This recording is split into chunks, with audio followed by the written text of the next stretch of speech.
So just a quick introduction to myself firstly as to why you should bother listening to me. So my name's Jacquier. I work at Joint Dynamics, which is around the corner here. I've spent probably the last 8 years sort of co-presenting with various different people on the idiosyncrasies and the nuances of sleep and how it sort of affects the corporate athlete. So it's with a sort of a depth and absorbing everyone else's knowledge that I've sort of tried to build on that with regards to clientele that we see every day, and it's quite diverse.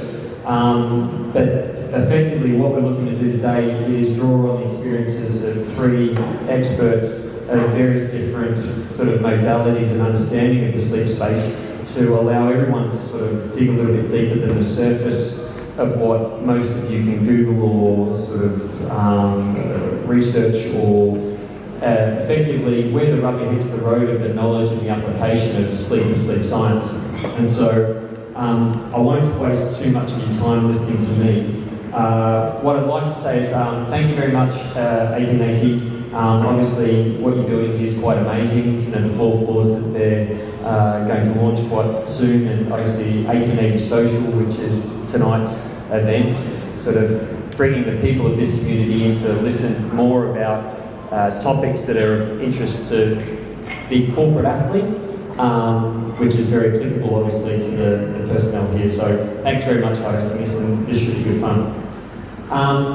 What we are going to look at over various different topics is the tech of sleep. Obviously, now that you can measure it, people are a little bit more trusting in the advice that you get from the things that you measure, how people use the tech around sleep to monitor their behaviour patterns and these sorts of things. We'll weigh in on obviously the topic of jet lag, how you can sort of make this a little bit better, how you can adapt a little bit faster, which way of the earth you should travel around, which sort of things that you shouldn't do and should do. What obviously Max is going to deal with a lot, and helping people get fitter, healthier, dealing with the metabolic dysfunction of people's sleep and how that affects weight loss, how that affects stress levels, and sort of the exercise modalities that can turn around and be most beneficial when it comes to getting a good night's sleep. Stress, everyone's a little bit stressed, and if you're not a little bit stressed, you should be a little bit stressed in one way or another. Whether it's physical stress or just emotional stress or just a little bit of stress, it's good for you.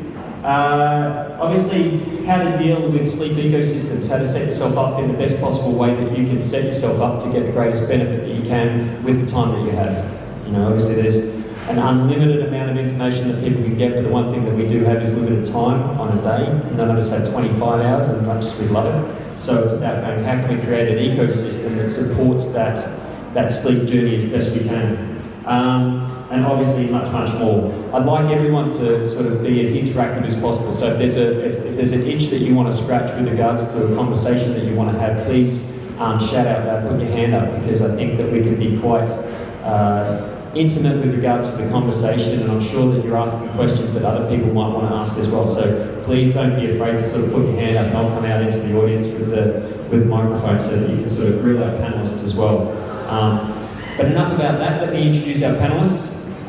Firstly, Stephanie Norton, Olympian, and someone who travels all over the world. Sailor, Tokyo 2020 Olympian, first female dinghy sailor to qualify Hong Kong for the Olympics, which is fantastic. Silver medalist in her category in the Asian Games, and she pertains to be a sleep enthusiast, which I think most athletes try to be as much as they can. So excellent, great to meet you, Steph.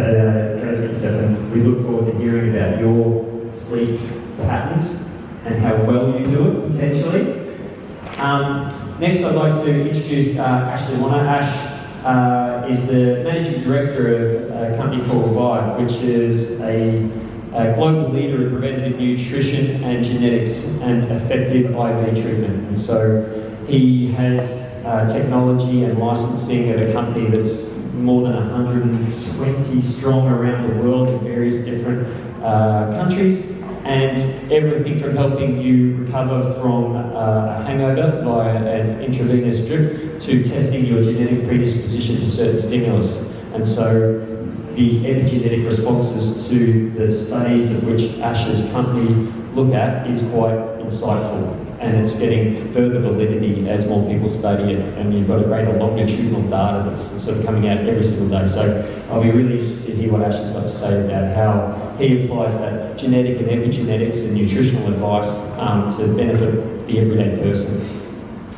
And Tal Friedman comes with a lot of experience in the health and wellness ecosystem, dealing a lot with where the clients are looking to have the greatest experience they can, how to create the ecosystems that they have. He's got exceptional knowledge of naturopathic medicine. He's got a doctorate of naturopathic medicine from the Canadian College of Naturopathic Medicine. He's got an enormous depth of knowledge in kinesiology, health and exercise science, with a specialisation in sports nutrition. So when it comes to the mitochondrial health of someone, the nutritional benefits that you can achieve through diet, through exercise science, I think it's going to be really impressive to hear what he's got to say. So across the three of our panellists, it's quite diverse. And so we will cross over as many different discussions as we can with as much eloquence as we can. But please, if you do have questions, throw your hand up because I'll ask a lot of them. But I'm sure there'll be others that you would like to ask. So without further ado, I would like to start with just giving you a very, very quick synopsis of what sleep is and what the sleep cycle is. Everyone wants to get about 8 hours a night. Sleep, your body's an incredibly intelligent piece of machinery, in which case, if you were to want to repair one thing, the one thing that you would want to repair is the things that keep you alive, your heart, your liver, your kidneys, your muscles. And so your body in time actually looks to prioritise the physical recovery of yourself initially before it then moves on to the more ancillary benefits of how smart you are and how fast you can learn the violin and recite your French. So the first 4 hours of any sleep cycle is generally quite regenerative. In deep sleep, your body produces its own human growth hormone, the things that all your major celebs to keep themselves young are now injecting themselves with. Your body produces it by itself, and the team will flesh that out a little bit later on. Secondly, that second 4 hours of this hypothetical magical 8 hour sleep is to do with that neuroadaptation, that neuroplasticity of the stress that you receive during the day and how you absorb that and become smarter, faster, that you have as your skills adapt to that stress during the day. So sleep's vitally important. There's no Guinness World Record for who stayed awake the longest because that person dies. It won't be in the Guinness Book of Records. There's a very good reason why it's treated as a torture, and it's because it's really nasty. So when it comes to these sorts of things, it's incredibly important to the function of your body. There's a really tight correlation between the fact that since the late 70s and the early 80s we've lost 2 hours of sleep. As a species, that's very hard to actually physically adapt to. And so what's correlated with that, I'm not saying it's causation, but metabolic dysfunction, higher incidences of cancer, even though we've got greater medicines than we've ever had. And so it's not something that's a confounder, but I dare say that our lack of sleep due to the increase in phones and better electricity and everyone waking up on social media is a contributor to that. So we'll look at that. We'll be asking the team whether there's any real difference between male and female needs for sleep, whether we should nap or not, what's enough. And so these are just some of the things that we'll look to cover. But first I'd like to throw it out primarily to Steph, and we just had a quick chat earlier about the tech in which she has adapted or is about to adapt, and what value she places on that tech. Now, Steph, could you give us a bit of an insight as to how you use tech? So, hello? Okay. I actually recently just got this, so I can't really speak too much about this device specifically, but I mean, I feel like it's not for me at least at the moment, I feel it's not an essential part of sleep for me. I think no, you should just go out and buy one because someone says, oh, it'll make you sleep more, because it doesn't. I think all it does is gives you the feedback maybe for how you slept. But I think generally you would know when you wake up if you've had like a good night's sleep or not. I think you don't need the phone to tell you whether you've done that or not. But I think it can give you a little bit of a deeper insight maybe as to how much sleep you need, or how you can kind of look back on the history of like, okay, I slept 8 hours this night and I felt great, or I slept 9 hours and I feel better or worse or whatever. So yeah, I think for me, it's not essential, but if you want one, get one. Just on that, have you ever had trouble falling to sleep and have used things like Headspace or Calm or certain things that just help you to sleep?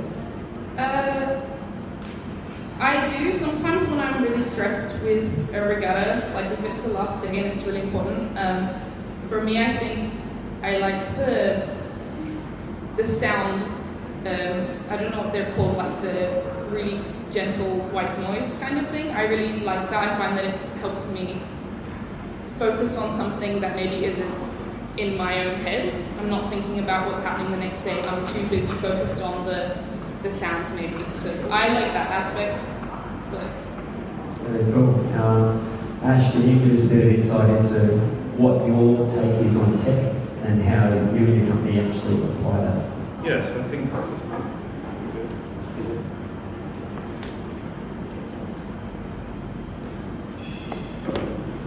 Yes, so I think the easiest way to look at tech is its data and its tools, right? And that doesn't always have to be in the form of an electronic. You know, it can be in the form of knowledge and many other factors. And so, I'll just repeat that then. So, technology is data and its tools, and you can acquire that through electronics, but you can also acquire it through knowledge and many other things. So, you know, a big part for us is, you know, if everyone could just raise their hand to know how much more or less money is in their bank account. Raise your hand if you know more or less. And keep your hand up if you know more or less what you need to do at work tomorrow. Okay, now keep your hand up if you know what your genetic deficiencies are and if you've ever done a DNA test. Right, the hands go down. And so we're in a society with tons and tons of data, and yet we don't even know about ourselves. Right, so for us, data can come via tech, but it can come in simple forms of science as well. So through data and tools, we're able to make much more better decisions as we go. Excellent.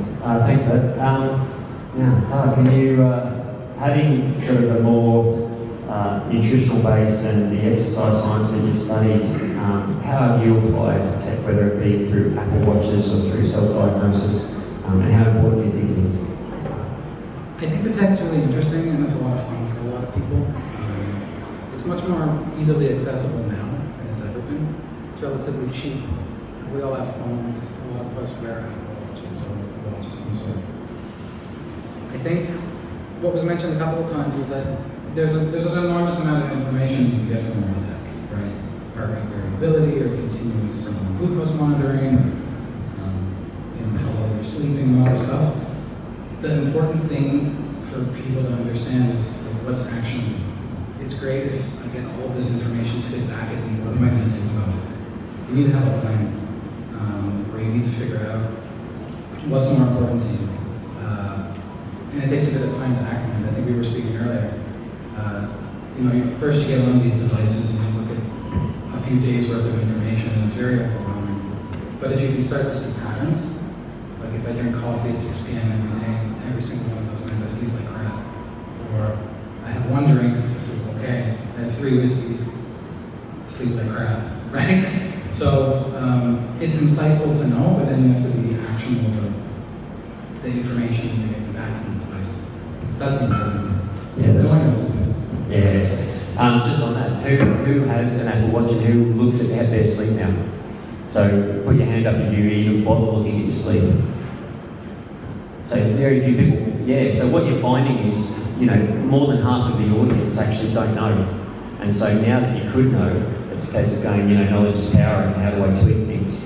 And so because it's very accessible nowadays, it's a case, and you should be able to trust the data because it's non-subjective data. You don't get to choose how it measures you because it just measures you. And so you can't say, I got a 7 out of 10 sleep. It's telling you exactly what's going on. So that in itself is empowering in a way that the data is authentic.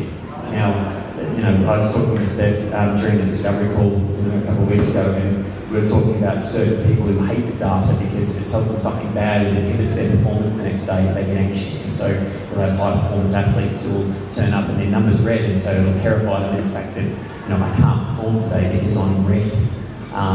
And so in that respect, there are pros and cons of it that are really applicable, and some high performance, you know, whether they're athletes or executives, will be quite fearful of the data because it's just their personality trait doesn't want them to, you know, accept that or just feel comfortable with it. So it's an interesting one, and, you know, sort of fleshing out a little bit more the executive athlete, which I think a lot of the audience is. We'll move on to the topic of jet lag. Now, jet lag is obviously something that being in Hong Kong, everyone has a fair amount of trouble with. And do you find that, you know, prior to your events, you struggle with jet lag, or do you adapt quite quickly, or what strategies do you employ to actually fix your jet lag? I think I don't find it too difficult to adjust. I think there are people who have it much worse than I do, but I think for me, the most important is to have like a routine before I go to bed. So every day I brush my teeth, I wash my face, I take my contacts out. It's all a cycle that I do in the 30 minutes probably leading up to when I go to bed. So I think for me this routine is a bit of a signal to my body, maybe that, okay, now it's time for a sleep. And this kind of takes time to build, but I mean, it's something I've been doing for a long time, mostly because I wear contact lenses, I have to take them out in the evening. So yeah, the cycle, like the routine really helps you prepare for sleep. Yeah. Do you have any sort of nutritional tweaks before you go to bed? Do you like drink more water or drink less water? I try not to drink too much water just because I don't want to wake up in the night and have to go to the toilet. So I think it's good to drink plenty of water during the day, but I think it's a bit late if you're about to go to sleep and you realize you're a bit dehydrated. I think there's not the time to just drink a liter of water. How would you suggest that you best adapt to the jet lag? Yeah, so I think it's important to understand mind and body work together, right? So we've all been there, we've done a workout or some exercise of some sort. That's right. I think we're okay. Yeah, apologies. So mind and body work together. If any of us are better than a workout, we feel great, we eat something healthy, and we do something generous, right? And the opposite of fact, we eat something unhealthy, we might not work out, and we feel inadequate. So there's either a positive feedback loop or a vicious cycle you create between mind and body. So, you know, Tal will touch on it, but if you're thinking, I'm getting on a long haul flight, I'm going to have jet lag, I'm going to feel terrible, you're not setting yourself up for the probability of success, right? And then from a nutritional standpoint, you know, it's never, everyone wants the magic pill. And so it's understanding, okay, how can I reduce this impact? How can I give myself the best chance of avoiding jet lag? And for us, it's a combination of dehydration and digestion.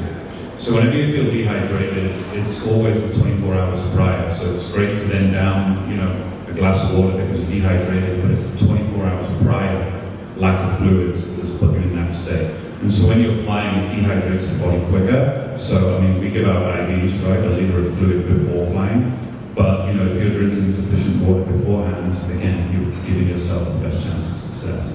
And in regards to digestion, you know, people will talk about sleep. This is a conversation about sleep. But everyone who's interested in sleep, you don't actually have a problem with sleep. You have a problem with something else, which is stopping you sleeping. Okay, and so when it comes to digestion, you know, jet lag, when you travel across time zones, let's say, it's not because you haven't slept or have slept. Digestion determines your body clock. So I'm sure someone here has had a late meal at 9, 10 o'clock, they probably struggle to sleep, right? So the same concept with jet lag. So my recommendation, I mean, I'll fast, you know, long haul 12-hour plus flight, I'll fast, because quite frankly, your body is not able to digest food at 36,000 feet like it does on the surface. And especially carbohydrates. So if I do eat something, I take some high protein food to the airport, I eat it before I get on, and then I fast.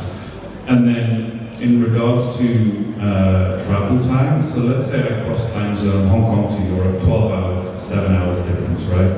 What I would do if I'm traveling for less than a week, so for a few days on that level of time zone, I would maintain my eating windows of Hong Kong as best as possible over there. Okay, so it doesn't matter if I'm sleeping at a different time, I'm trying to maintain Hong Kong eating windows as best as possible. Now, if I'm going for longer, for 2 weeks, say, before I leave Hong Kong for 2 or 3 days prior, I'll try to adapt to get on the eating windows of the destination time zone.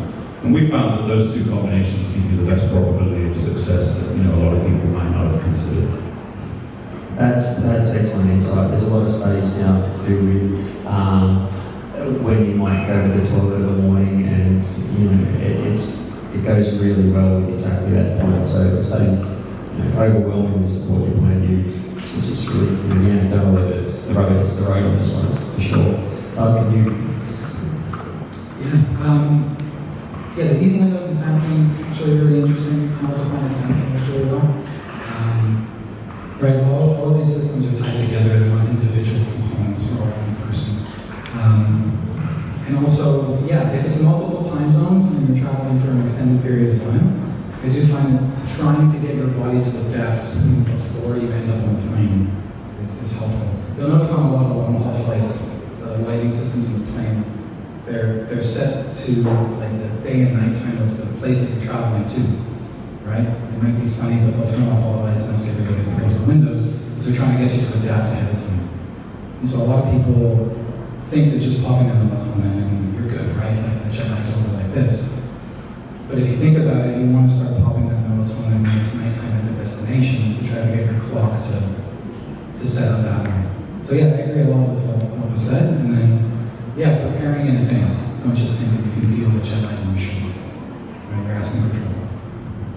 Excellent. Now, obviously, there's a lot of when you turn up at any location, it's either a hotel or a friend's place that you're staying at, and these sorts of things. And so to have that location as well support you when you get there. So what's an interesting point, we've done a lot of consultation with a lot of the luxury hotels around Asia, and a lot of the hotel rooms are way too warm.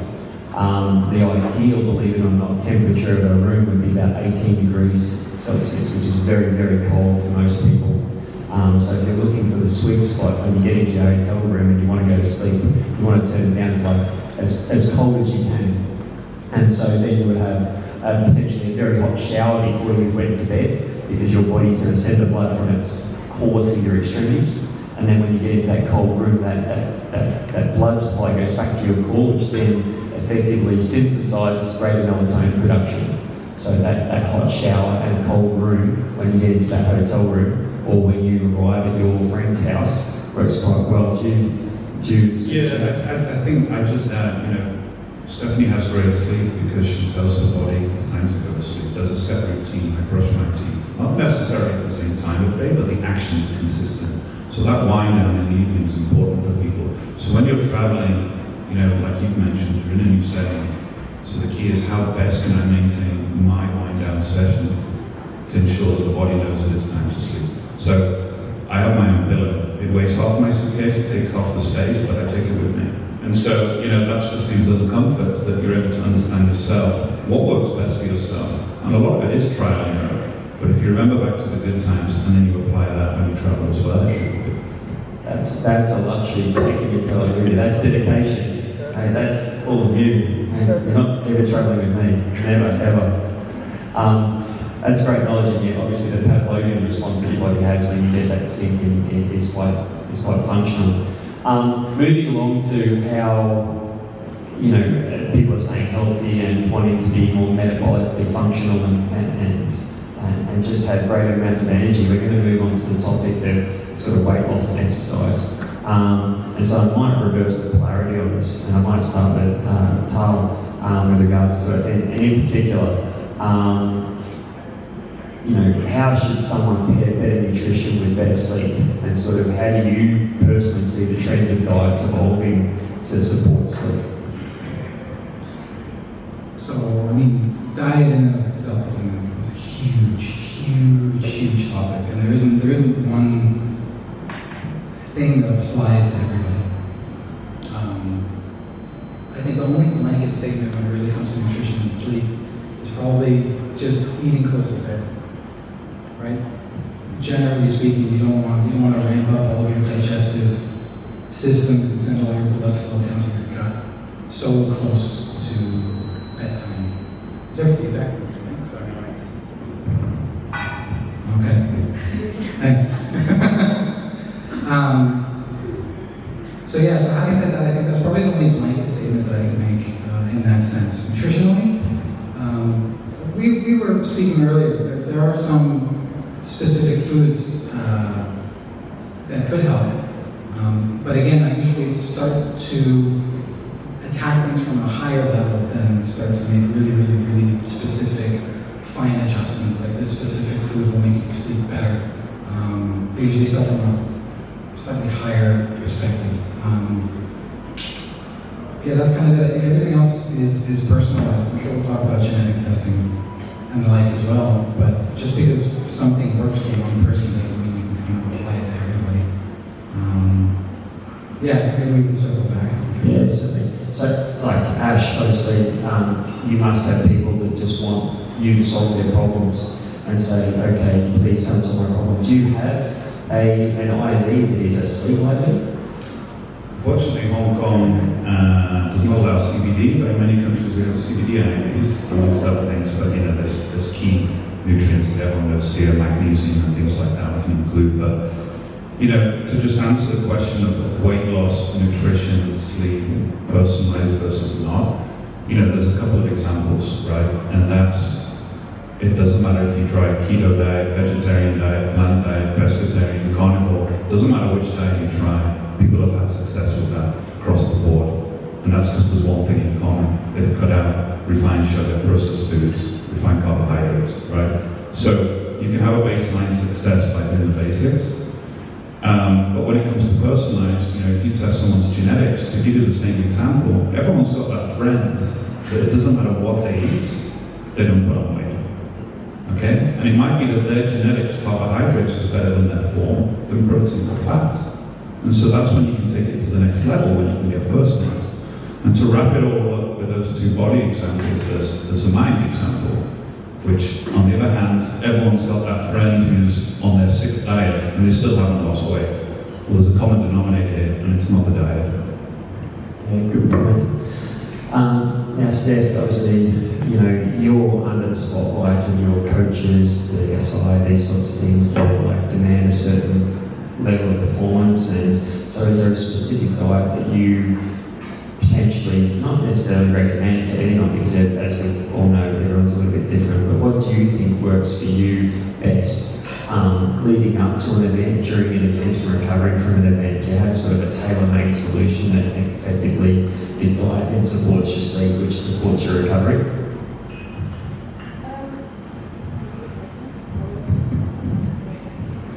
Hello. I think, well, in sailing, it's a bit of like I would say, endurance sport in a way. We do like 6 days of racing and 2 races a day. So I think what you eat is really important to maintain like your skills and everything on the last day of racing, I think, to recover the best that you can.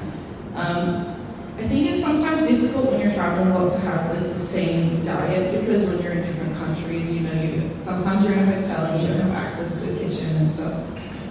But I think for me, during an event, it's important that I eat lots of carbs, like in the evening in particular, before the next day. I think that and sleep combined is really the 2 major things for recovery. I'm lucky in a sense that I'm always kind of underweight, so I can just kind of eat whatever I want. So, yeah. That's fantastic. Like, to be underweight, that'd be brilliant. You know, just pack on the carbs and away you go. That sounds fantastic. Certain other things that potentially help when it comes to, you know, we're touching a little bit on this, and the exercise component is probably where I fit into the puzzle of today, and sort of dealing with people who struggle to get to sleep and trying to manufacture the best possible outcome. People ask, oh, you know, what's the best exercise to go to sleep, what's not? Obviously, you know, anything that involves sort of combat, adrenals, these sorts of things late at night, obviously up your cortisol levels and make it very, very difficult to fall asleep quickly. Max would probably be a better guy to speak to later on with his experience in pro sport. The fact that you probably can't sleep all that well after a big evening game because it just takes you hours to get down. Whereas we've found that certain modalities of recovery, stretching is unbelievably good to stimulate the parasympathetic nervous response to reduce that sleepy outcome, more so than massage. And so you'll find that a lot of athletes, that stretching component will find that that'll stimulate the parasympathetic response better than massage. So that's one. You find that slow, steady state endurance exercises like going for a short shuffle or the jog won't impact most people's sleep at all. But the second you were to go into a zone 3, zone 4 sort of cardio space, well, that's when things get a little bit different. Anytime that you feel like you've had an adrenal boost will obviously really significantly negatively impact your sleep at the night time. So my 20 cents would be definitely to turn around and do strength exercises in the morning and endurance exercises in the evening. Swimming's unbelievably good because it's very meditative and it's weightless, and it's a very good cardio exercise. And then basing on the back of what we've already heard, drinking too much water is bad because obviously you then have to get up and go for a pee in the middle of the night. That's an involuntary response, so you're almost better off having a bottle of water next to your bed and going to bed a little bit dehydrated than overhydrated. Now, in the past, people have said, okay, what are very good foods to help support the hormones and the response that you do want to sleep in? A particular micronutrient that works well is tryptophan. Now, tryptophan is found in certain things like dairy milk. It's also found in things like turkey meat. And what that does is it doesn't make you fall asleep, but it helps support serotonin production and also melatonin production that your body just naturally produces. And so these are a couple of little gems that you could potentially look at. There are certain types of cherries that are really helpful in getting to sleep because they have a phytomelatonin component, the macronutrient in them. And so you can go right down the rabbit hole with certain sort of foods that support you. And some of these are actually functional and some of these are a little bit placebo-like, but as everyone knows, placebos work. So, there's so much more that can be delved into, and if you've got particular questions that you want to approach various different people on later, please do ask us. We've got a lot of content to go through, so I won't sort of dwell on something that could go on for a very, very long time. Something that I think everyone experiences here in one way or another is stress and the response to stress. And stresses are good things, but they're cumulative. And so you just got to make sure that how do you make sure that your body doesn't feel the wrong sort of stress. And so I'm going to attack this from obviously how to mitigate the wrong type of stress. And so the wrong type of stress I would suggest would be things like substance stress. So too much light, too much alcohol, too much of the wrong things. And so are there certain things that you'll definitively avoid when it comes to making sure that you get a good night's sleep? For me, I almost never drink caffeine after sometime in the afternoon, like a late lunch. I will never have caffeine in the evening because for me, I know that it really affects my body a lot. Like if I have more than a coffee, I might start shaking a lot. So I think everyone responds to this differently. I know some people drink a lot of coffees and they don't seem to have this effect, but I think if you know that you're this kind of person, I think just to limit the amount of caffeine you have just before you sleep is fine. Obviously, people come to you to try and fix their imbalances. What do you see as the biggest point? We see many things. I think first of all, it's quite nice to come here and pick up some nuggets, the secret sauce, the magic formula. But in reality, the first part should be self-aware of the body. So when you have slept well, what worked that day? Were you de-stressed? What did you eat? What did you do? I think when Nadia and the team reached out to do this talk, I thought it was great because it's probably the only topic where you could bore the audience to sleep and you've done your job, right? So worst case scenario is good. But if you start being self-aware of how you're feeling when you're doing things, you can form a trial and error. And so when it comes to eating, you'll notice when you get a bloating sensation from eating specific foods. I think the challenge in today's society is so many foods are processed. So to give you an example, a global brand could have the same products in Hong Kong as the United States, but the ingredients are entirely different. Okay? And so one thing is understanding what types of foods, but the next part is understanding where they're coming from. Right? So you mentioned longevity, everyone wants the new extreme activity or whatever they need to do. But then we look at the Mediterranean and we have some of the longest living people. And they eat pasta and drink coffee at 10 o'clock at night, right? And a big part of that is the mental side, okay, of having a stress-free environment. And the other part is having high quality foods where those carbohydrates have not been refined. And so will produce that same bloating sensation. And so I think it's just important to understand that when the mind and the body is working together, anything you take orally or on the skin or whatever, the body can't use in that form. So the nutrients need to be broken down, and that's a process inside the gut. So when the nutrients are broken down, they form the neurotransmitters, and the neurotransmitters are broken down to form your emotions and mood. Okay? So not only is it important to understand what you're deficient on, it's why you're deficient on that. So, for me, I would never say just supplement for the sake of supplementing. It's understanding what your deficiency is, and are you taking the right thing because of it. Okay, so to put that into context with stress, I think, well, what is stress? It's anxiety in a small form. Anxiety is a fear of the future. So, if a lion walked in here, I think most of us would react in a fight or flight similar way. But when you're lying down at night and your partner or whatever has gone to sleep, and suddenly you're thinking about crazy things, well, that's not an environmental factor. That's a deficiency. Okay? And so anxiety, depression, ADHD, ADD, bipolar, these are all same deficiencies, which 40% of the population have or over. And so it's the ability of the body to not break down folic acid. So as much as we create the thoughts, we break them down. And so if your nutrients aren't being able to break down those thoughts, then there's an overload of thoughts. So it's funny, attention deficit disorder is actually an attention overload disorder, because you're creating so many thoughts, but your body's not working in line with that to break them down in time. So you're sat in bed and suddenly 5 things have gone through, and you've gone from this topic to that topic, and 1 hour later you're still there. Right? So I think it's understanding what are your deficiencies, and then the quality of the nutrients as opposed to the types of foods. And that works in line with stress as that positive feedback loop. So that's a pretty deep and detailed discussion. Where do you see things? Do you see a lot of clients looking for a de-stressing experience? Do you find, obviously when someone comes to a wellness retreat or has visited you in luxury hotels and these sorts of things, obviously alcohol is a huge part of how people perceive themselves to de-stress. How do you see the response of that interaction between the client, the stress response, and the resulting levels of health? What's your opinion? Yeah, alcohol and CBD and THC and marijuana, those are questions I get asked a lot about their relationships with sleep. And I drink, so I'm not here to just say don't drink. It's poison. It's bad for you. But if you're drinking to sleep, that's a whole can of worms that we can discuss. But I'll talk a little bit about alcohol, CBD, and THC, and their impacts on sleep. But I need to explain a little bit first, so just kind of stay with me for a second.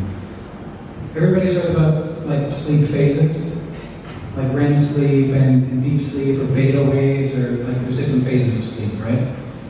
And there's research around these phases of sleep called sleep architecture, and that's how long we're staying in each phase and how we cycle through each phase of sleep. So you have kind of 1, 2, 3 REM sleep, and you cycle in between these stages during the night. Anybody ever heard try to wake up in 90-minute intervals, or don't nap for too long, because if you're in the wrong stage of sleep and you wake up, you're going to feel really tired?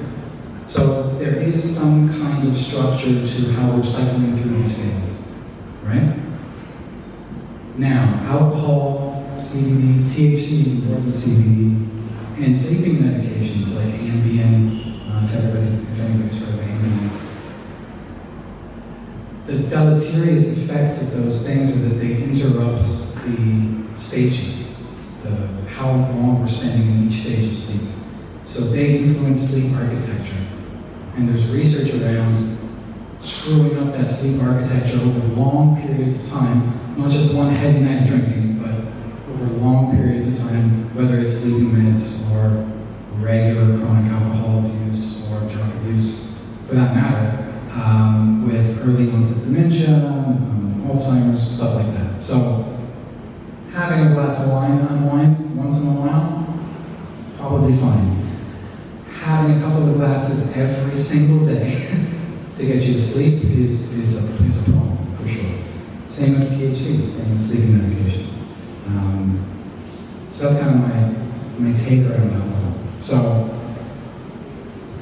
you kind of have to know yourself, you have to know your limits, and that's what it is with that. And having said that, there's numerous other ways to de-stress, right?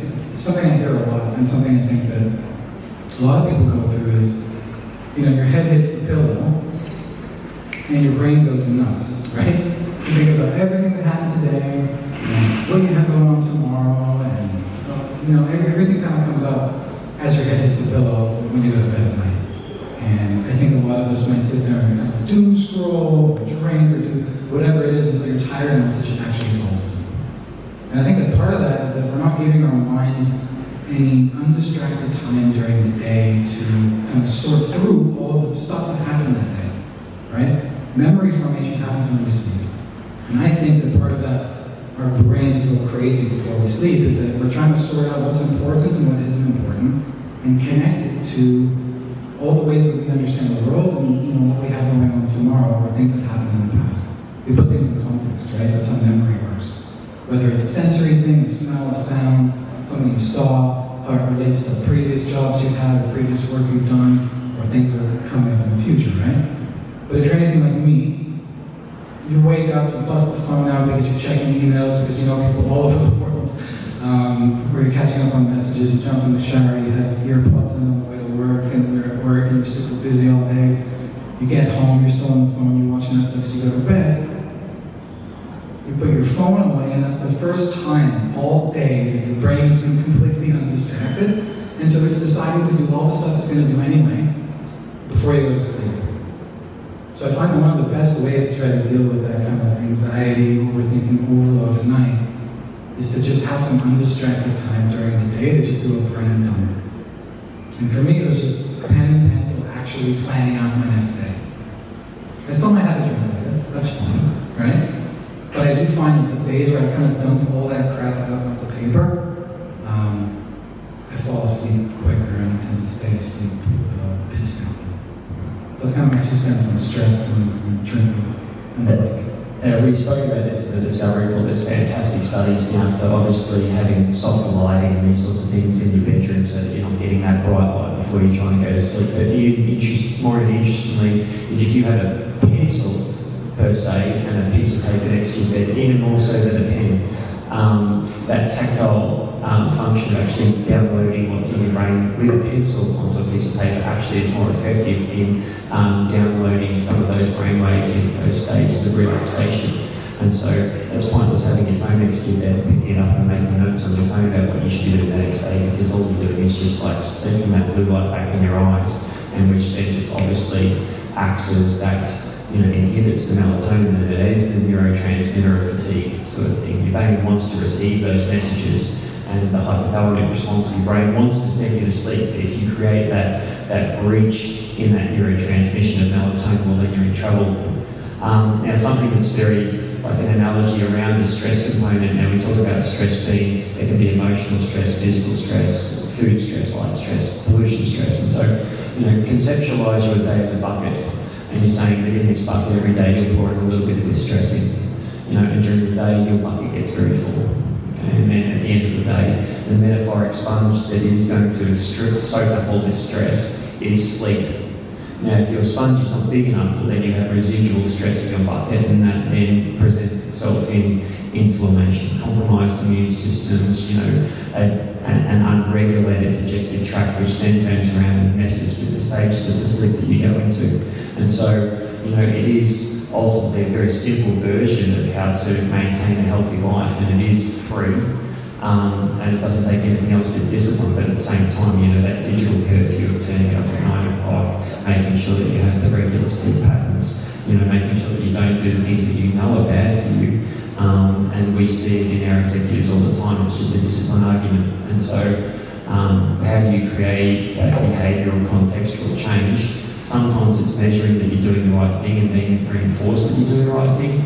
Other times it's, it's common sense. And so it helps to get that. So if you reach back into the general adaptation syndrome of, going through, the alarm phases and then the resistance phases and then the exhaustion phases that ultimately lead to the burnout, sleep's a fantastic circuit breaker for all of that. So ultimately there's a bit of discipline. So, sort of tweaking on what we've already touched on just briefly is the sleep ecosystems. Now, Steph, you managed, you love a routine towards the end of the night. Is there a particular side of the bed that you like to sleep on? Is there a particular light that you have? Is there a particular book that you like to read? You mentioned white noise. Is that something that's, that you lock down and you make sure happens every single night? The white noise thing I definitely don't do every day. I think it's more of when I'm lying in bed and my mind kind of drifts off to other things and I kind of catch myself not being able to fall asleep, then I usually stop listening to stuff. But I don't know. I think for me, one of the most important actually is, you kind of touched on this earlier, is a bit writing stuff down. For me, I actually have a little notepad next to my bed and I write down everything that I need to do the next day, because it's hard to sleep sometimes when you're kind of stressed about what's happening the next day. I think if you just write down maybe the things you need to pack or the time you need to leave the house or something, so that it helps me relax a bit when I sleep, because I know, okay, I'll just read tomorrow and I'll remember, instead of having to keep thinking about it before I sleep. That's quite powerful. And you mentioned you take your pillow everywhere. That's a luxury. What other tweaks that could you possibly? I think for me there's two things here. One is, firstly, everyone's focusing on the winding down routine at night. Nobody's focusing on the first thing you do when you wake. Because ultimately the first thing you do when you wake is setting you up for the day. And I'll come back to that, because the second thing I focus on is breath work. And there's thousands of techniques out there, but all you need to remember to produce a calming environment is to exhale longer than you inhale.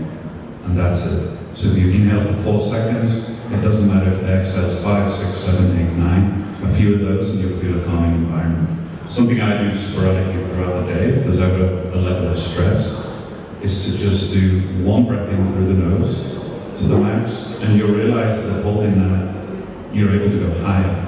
So without breathing out or holding, you do a second one in through the nose, and then the long one out. So you can do that at any time. You can do it right now. And it just shows you that you have that second part back in you, because we're not using our full lung capacity. And once you do that at any time during the day, like one breath brings me down. But what I like to do is focus on the morning. And so the reality is negative emotions are because negative emotions can produce people who have a lack of oxygen. So it's easy to wake up in a bad mood, angry, hateful, whatever happened the previous day or whatever you like. But positive emotions need that emotion. So the first thing I do when I wake up in the morning is get as much oxygen in as possible. So I'll do the famous Wim Hof breathing technique. So as soon as my eyes open in the morning, I'll do a round of that.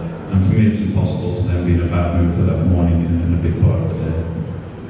Interesting, just sort of coupling in on that, there's some fantastic science about trying to create that response of the morning that then sets the stopwatch for how you maximise your melatonin production of an evening. So people talk about cortisol pulse, and whether that's a cold shower or whether it's excessive exercise or whether that's a breathing technique that turns around and gives you that cortisol spike of the morning. And that cortisol in the morning is quite healthy, whereas it's not healthy in the evening. What that does is effectively sets a stopwatch for 16 hours post that point. Your dead body is in a position where it's producing the most amount of its natural melatonin that it would normally produce. And so, 16 hours after 7 o'clock, bang, you're in the sweet spot for potentially falling asleep as naturally as possible when it comes to that circadian rhythm and that effective cortisol pulse. And so So Tal, sorry to jump in there, I just got to jump in quite quickly. Please let us know what you feel is vitally important. I guess. There's a couple of things I do in the evening that I think help me sleep. The first one is I like to actually turn off all the lights in my apartment, except for one light. I like to actually have the whole place dark, rather than just the bedroom. I find it really helps me wind down. That's signaling to me that it's night. And it's 100% a placebo, but I have warm tea. I have warm maple tea pretty much every single night, even if I'm on vacation. That's just part of my routine. And I think I mentioned earlier, I'm quite sensitive to light and sound when I'm sleeping. So I find sleeping with earplugs works really well for me. I get to hear my alarm, it's all good. But the earplugs help me. It's kind of mine. Right, fantastic. When it comes to sort of stimulus response, you'll find that some things are certain confounders, and so Steph's just using a wearable that I've been wearing for quite some time. It's called a Whoop band, and what it does for you over time is it helps you build algorithms of what affects you the most. And for me, it's been very insightful in the fact that I know that I can have 1.5 glasses of wine before dinner, and not much will happen. If I have 2.5 glasses, my heart rate's up by 7 beats a minute, my breath rate's up by half a breath per minute. And so for me, the level of toxicity, that tipping point between me being able to sleep well and me being able to sleep badly, is 1.5 to 2.5 glasses of wine. Other things, you mentioned, epigenetically, caffeine production or caffeine metabolism. I can drink 2 espressos before I go to bed. I'm going to sleep 7 pounds, sort of thing. And so that sensitivity to the metabolism of caffeine for me is really high, whereas for Steph it's really, really low. And so to give some sort of blanket advice to everyone, would be disingenuous to the person that you're giving it to, because it depends. If any of you got kids, I know that there's a high correlation between one of the kids going into bed and a terrible night's sleep. Whether you've got pets that, create the ecosystem that's bad for you, that's obviously very vital. So everything's very personal, so don't think that we're giving this broad, wide, stretching advice that you can apply just by listening to us. It's going to be a case of, experimentation. Yes?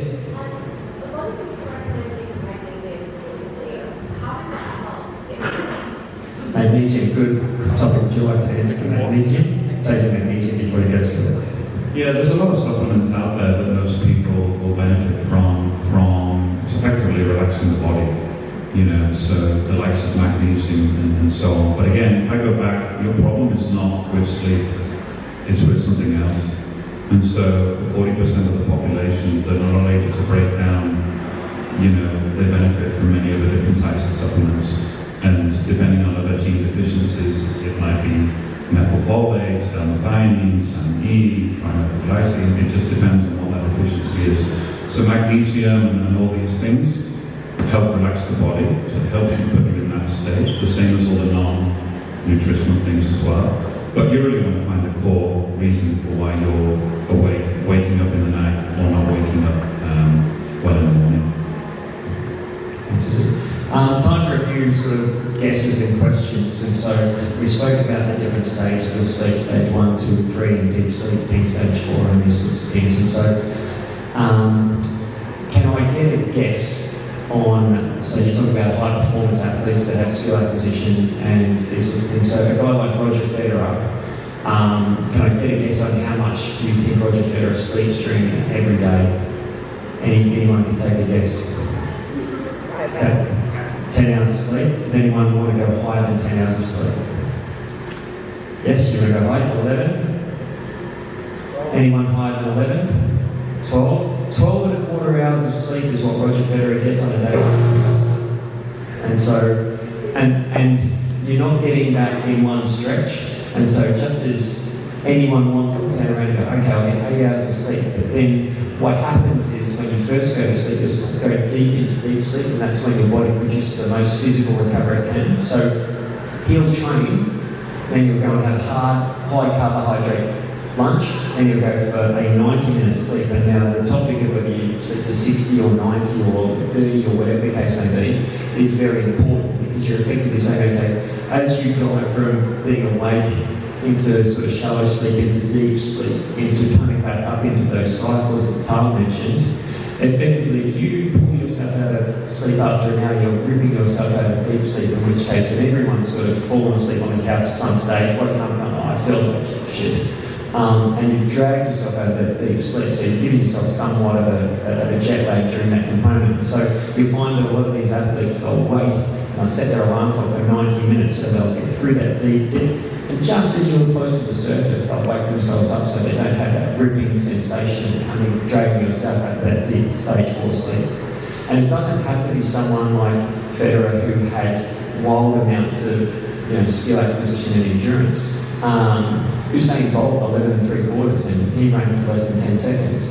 And what he's getting is he wants to get that physical recovery twice extra during the day. So he'll sleep for 8 and then he'll sleep for another 90 minutes twice a day. So he'll exercise at an intensity that demands that he gets that recovery every single day. And so it's a case of, they need this. Okay. Now, as far as napping goes, can I get your opinion on napping? Do you nap, Steph? Controversial, but I'm not a fan of napping. Just because I think for me, it's really hard to wake myself up after the 90 minutes or the 30 minutes. So I think it's easy to sleep for like 4 hours or something, and then you wake up and you're like, I can't sleep tonight. But I don't know what you said, maybe reconsider, maybe. But I think it can be difficult with like work and training and stuff. I mean, not every day is like flexible that you have like that time to take a nap. But I think for me, a good night's sleep is really important, so that maybe I don't need to sleep during the time. That's fair enough. And obviously, napping, you don't want to be napping after 2 o'clock. Otherwise, you're just going to not fall asleep when you should fall asleep. What's your opinion on napping? I think it's completely personal. So for me, on occasion, but if it works for you, then do it. Occasionally, every day, then follow your body. I love napping, but I don't think it undoes a bad night's sleep. That's the trick, right? I don't think that napping is going to fix your sleeping issue. Like, sleep comes first, and then napping is like a cherry on top. Yeah, that's good. And so, yes, sir. Sorry, I have a question. What constitutes a nap? Because I have this argument with my wife. Oh, don't argue with your wife is the first one. If anyone's going to learn a lesson, that's top of my list. So napping, you're thinking, okay, you don't want to, napping would be 30 or 90. Okay, so napping for 30 or a long nap is 90, where you're trying to access that physical recovery in 90. For 30, you're trying to just stop that immediate mental fatigue. And now, so NASA work on the sweet spot of saying, okay, 27 minutes is the most high benefit napping time, where you're getting the most bang for your buck with regards to reaction time, attention to detail, reflexivity, lack of sort of that mental fog, because what they're effectively doing, they're going to go, okay, just before you go into that deep sleep cycle, you're just going to pop out the top. And that 27 minutes, and I suggest that a lot of executives do this, all they're going to do is they're going to sit back in their chair in their office, they're going to close their eyes, and they're still, if someone says, David, blah, blah, blah, I'm still going to hear my own name. But what you're doing is it's almost like an extended meditation. Non-sleep deep rest is what a lot of people are now starting to call that nap. Is that sense of breathwork or meditation or whatever. Some people, what you're doing is just unplugging from the stimulus that's been sort of attacking you for such a long time. And so, if I was to suggest anything, definitely 30 or 90. The execs can't fall asleep. I've managed to convince a number of companies to actually put in sleep rooms. Just because they're demanding their staff take late night calls, and so they are in significant sleep deficit quite a lot, and they've taken that on board, and they're getting less absentees and less sick days. I'm not saying it's causation, but I'm just saying it's a case of trying to look after your employees a little bit better. If you're going to demand them to take late night calls, well, they've got to sleep at some stage. Yes, sir. So what's a good nap interval? Is there any monitoring for that? A nap interval being how long in between naps. And obviously, super personal, but if you can accumulate a grand total of 8 hours a day, and this depends how old you are, what your sex is, and so an 11-year-old boy needs 11 hours sleep. You know, if you were to look at the development, the cellular regeneration of a human, when you're born, your head's a third the size of your body, you know, and so if a newborn cuts their thumb, it repairs in 2 days. When a 50-year-old cuts their thumb, it repairs in 2 weeks. And so when you think of that from a regenerative sort of stance, the older you get, the less sleep that you actually need to physically recover because you are not regenerating at a cellular level as fast as a 3-year-old. And so, yes sir? Is there a correlation between dreaming and a good or a bad night's sleep? Oh, great topic. So dreaming. So would you like to answer? You've got a bit of a. I'll set the stage for a follow-up. But dreaming obviously happens during the later stages of the sleep cycle where it's sitting closer to the surface. And it's where the largest amounts of neuroplasticity takes effect. Imagine your brain is like the map of a country, and early on, you know, in your life, you're creating all of these neurotransmissions where so you're creating roads all over your map. And up until the age of about 24, you continue to create those roads.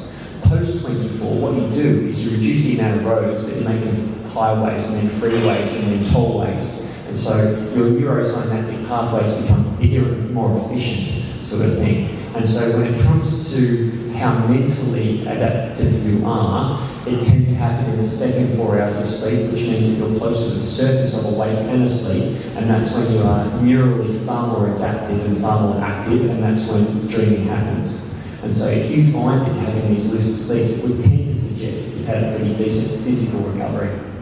Is just my opinion. Yeah, so dreaming happens in, the most vivid dreams happen during REM sleep, which is the part of sleep where your brain is actually the most active. It looks like you're awake if you look at brain waves. And it does happen after you cycle through the first bunch of stages of sleep. So it does mean that you're actually going through the full cycles.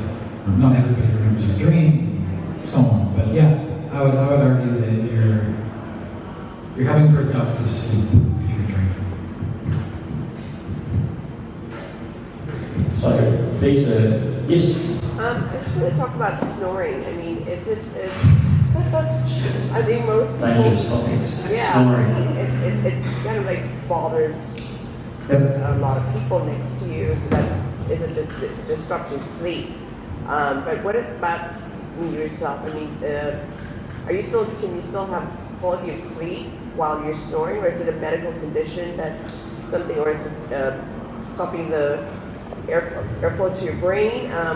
What's your take on snoring? It's super personal. There's multiple reasons for snoring. You can either be excessively overweight, you can have large adenoids, you can have tonsils that are far too big, you can have a certain degree of sleep apnea. Now sleep apnea is diabolical for metabolic health. It means that you don't sort of dive down in terms of the early stages of sleep and physically recover, which then affects your metabolism of nearly everything. And so you sleep far too shallow, and so you don't prepare from a cellular point of view, and your metabolic efficiency is in the toilet. So snoring is a byproduct of not a great breathing mechanism. There's a lot of research going on now about nose breathing as part of mouth breathing. Mouth breathing is being shown over and over and over to be really bad for you on multiple different neuroadaptive sensors and parasympathetic response systems. And so if you do have someone, either yourself or your partner, that's a chronic snorer, there's a multitude of different things that it could stem from. And you can do really easy sleep apnea tests these days where you go to a sleep lab and they'll assess your deep brain waves and that sort of stuff. But it's like turning over a rock and seeing if this is a solution. But yeah, it's really quite bad for you, and it'll be the reason that you're not losing weight when you're exercising, or the reason you're fatigued every day, that sort of thing. Yeah, well, I just heard that you need to check it medically first. But for example, I take my mouth when I sleep, so I'm not an avid mouth breather. I'll snore on occasion, but even still, when I take my mouth, I have a phenomenal night's sleep. Or better said, you do. So you can put a little bit of surgical tape that just shows over your mouth, and I do with my kids as well. Yeah. I mean, there's tape that exists for this, where it's like that across the line. But when I don't put it, when I wake up, I know. And it's just another thing for me. And when I put it on my mouth at night, it's part of my routine of my breathing relaxes as well. You know, because you're forced through your nose, you're doing it anyway, but there's that forcefulness. And I remember when I started it, and after about 6 months, even my jawline went back, you know, instead of coming from here. So you always need to check medically, but that's something that worked well for me. You find that kids' jaws during their adaptive phases as they go into puberty are very heavily affected by mouth breathing or nose breathing. So you'll find a lot of orthodontists will want kids to take them out, so because otherwise they'll have a recessed jawline and then they'll have a maxillary bite, which will then affect their sleep, as they grow up, and get older and older. So on the taking of the mouth, it's really interesting. What's also interesting is that the olfactory nerve that you stimulate through your nose it bypasses certain functions of the brain that sort of act as speed humps to your response. So you find that smelling things will evoke a memory because effectively you've bypassed your hypothalamus straight into your thalamus and your hippocampus, and your hippocampus is regulated via the olfactory nerve through your nose. And so you'll find that breathing through your nose is really, really quite important. And now, because people can measure their own sleep, they're finding it has knock-on effects. Not absolute causation, but knock-on effects to that metabolic health. Sorry, that's a lot of discussion. Now I'm up for a lot more comical questions like, how do you stop your partner from snoring, or do people sleepwalk? Why do people sleepwalk? These sorts of things. Does anyone have anything that's a little bit off the radar that sort of they need their itch scratched? Yes, sir. Maximizing REM sleep. Maximizing REM sleep. Get lots of other sleep. Sleep quality. Sleep quality. It's a difficult one because as Ash was sort of mentioned, it's tough to nail down one particular thing. And just as I spent probably a good year poking myself with various different stimulus to see which really made the effect with my sleep. And so as a study of N=1, I know that when I stretched before bed, it was incredibly effective. The very, very hot shower and a very, very cold room is unbelievably effective to maximising your sleep, because effectively what you're getting this changing vasodilation of blood going to your extremities to try and get near the surface of your skin to cool yourself down, and then that blood comes back to your torso, which then makes your body produce that melatonin effectively by itself, not synthetically. And so that's how I found out that thermoregulation was really good for me, stretching was really good for me, and the toxicity level of alcohol is very bad for me. One of the key determinants of non-subjective data is heart rate variability, which is a little bit more scientific. The Russians have been using it in their space program since the 60s, but now that you can find it out just by using your Apple Watch and wearables, heart rate variability is a very, very good non-subjective indicator of how well you're recovering. Now, heart rate variability, the easiest way to describe it is the gaps between your heart rate beats. So you'll often see in a movie, if someone's in ICU and it's like, and everything's very regular, and it's regular for a good reason. It's because your body's prioritising the beating of the heart as a first and foremost priority to keep you alive. So a regular heart rate, meaning the gaps between each beat, the regularity of those, if you're very regular, it shows that your body's under such a huge amount of stress that it's prioritising the regular beating of your heart over everything else. If you have a heart rate that beats, bit of a gap and then beats, it means that your heart's only working as hard as it really needs to. So I use heart rate variability as a very good indicator into a stress response of my body and how well it's ready to adapt to the stresses of the next day. I think that we've run hard into time, guys, and so please, if you have more questions to ask the panel or fitness experts in the crowd, please reach out. We'll be here. I'm desperate for a glass of wine, just 1.5, but not 2.5. And the panelists, thank you very much, Steph, Ash, Taylor, for your time tonight. Really helpful. Thank you, Amy, Maggie, and the team here for hosting us. I hope that everyone got what they could out of that. And obviously, you can reach out to the ADMA team if you have any other questions that you think, oh, I should ask that one and I didn't. We'd be happy to get back to you. So. Thank you guys so much. I also just want to add that we have 2 more panels coming right before we open. We're due to open this August. And if you guys have any questions about ATV, please feel free to come and ask me. I'll be here for the next hour. And look forward to seeing more of you. Thank you guys. Yes, thank you very much.